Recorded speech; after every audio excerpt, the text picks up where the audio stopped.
हाय viewers, आज आपण बनवणार आहोत चपातीपासून नूडल्स। त्यासाठी इथे मी घेतली 1 वाटी कोबी, असा पातळ पातळ मी स्लाइस केलेला आहे। एक घेतलेले आहे मी गाजर, एक शिमला मिरची आणि इथं अर्धा इंच आलं आणि 5-6 लसणाच्या पाकळ्या ज्या आहेत मी ते ठेचून घेतलेले आहेत। कारण कुणाला दाताखाली आलेलं आवडतं, कुणाला नाही, त्यामुळे मी ठेचून घेतलेली आहे। आणि इथे मी तुम्हाला दाखवते, हे पहा, हे आहेत चपात्या।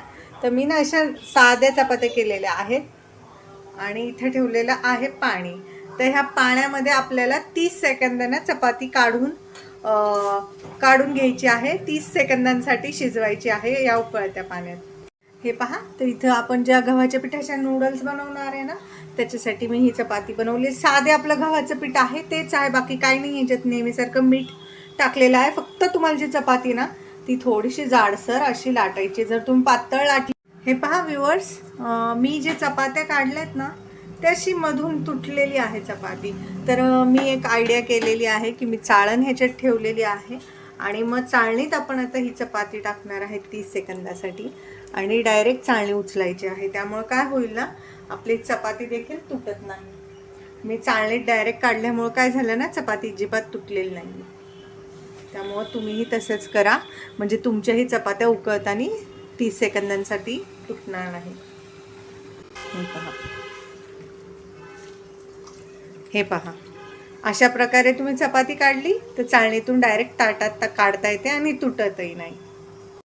हे पहा व्ह्यूअर्स, आपण ही चपाती काढल्यानंतर आहे ना, हिला थंड होऊन द्यायची आहे। एक 5 ते 7-8 मिनटं थोडीशी सुकवायची आहे, म्हणजे आपल्याला ह्याचे जे नूडल्स आहेत ना ते कट करण्यासाठी सोपे जातात। तर हे पहा, एकदम आपल्याला पातळ पातळ असे हे जे नूडल्स आहेत ना असे कट करून घ्यायचे आहेत, लांबट लांबट असे। हे पहा, हे अशा प्रकारे तुम्हाला ह्याचे नूडल्स कट करून एका प्लेटमध्ये काढून घ्यायचे आहेत। हे पहा व्ह्यूअर्स, आपले नूडल्स आता कट करून झालेले आहेत।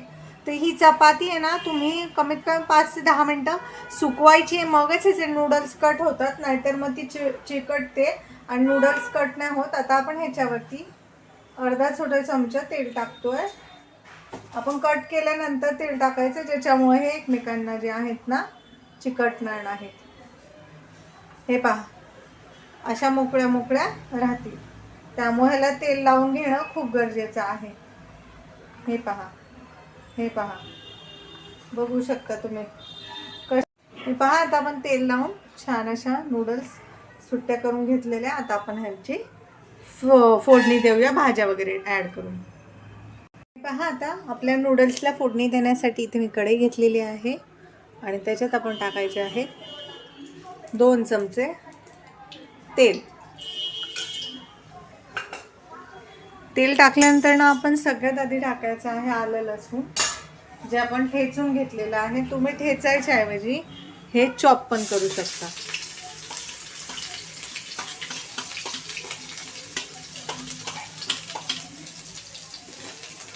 तुम्हाला आवडत असल्यास हिरवी मिरची पण तुम्ही याच्यामध्ये ॲड करू शकता। हे पहा, जास्त ह्याला फ्राय करायचं नाही आहे। हे पहा, आता आपल्या भाज्या ॲड करायच्या आहेत, कोबी, गाजर, शिमला मिर्च।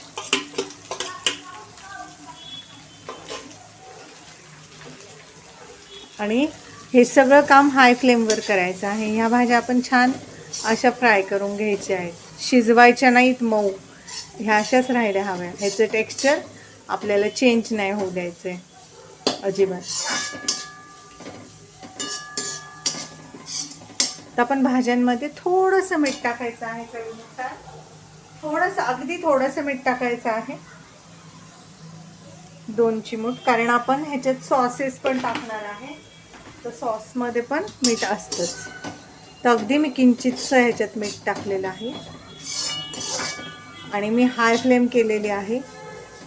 हे पहा, जास्त भाज्या मऊ पडायच्या आतच ह्याच्यामध्ये आपण जे बनवलेले कट केलेले जे नूडल्स आहेत त्या टाकून द्यायच्या आहेत। जितक्या तुम्ही बनवलेल्या आहेत सगळ्या टाकून घ्या आणि ह्यांना हाय फ्लेमवरतीच असं टॉस करायचं आहे. 1-2 मिनटं छान असं ह्यांना परतून घ्या. तुमच्या मुलांना हा हेल्दी छोटी भूकसाठी हा हेल्दी नाश्ता आहे. जर 4 वाजता त्यांना 5 वाजता काय खाऊशी वाटलं तर तुम्ही हे बनवून त्यांना देऊ शकता. आता आपण ह्याच्यामध्ये मसाले टाकायचे आहेत. तर इथे मी टाकत आहे 1 चमचा मिरी पावडर,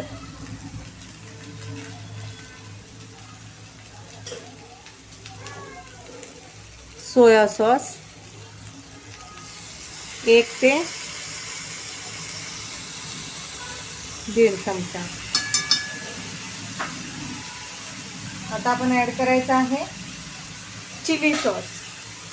तर चिली सॉस तुम्हाला जितकं तिखट हवं आहे त्यानुसार ॲड करा. तर इथं मी 3 छोटे चमचे ॲड केलेले आहे.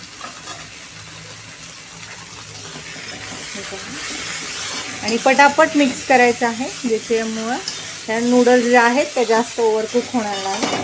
तुम्हाला जर आवडत असेल तर तुम्ही ह्याच्यात थोडासा अगदी शेजवान सॉस पण ॲड करू शकता. हे पहा, माझ्याकडे शेजवान सॉस आहे तर मी ह्याच्यात 2 चमचे शेजवान सॉस पण ॲड करणार आहे.